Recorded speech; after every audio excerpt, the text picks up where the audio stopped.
നമസ്കാരം, ഞാൻ ശ്രീല നല്ലേടം.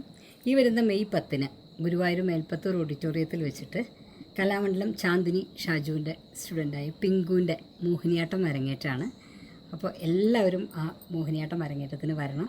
ആ മോൾക്ക് എല്ലാവിധ ആശംസകളും നേരുന്നു. Thank you.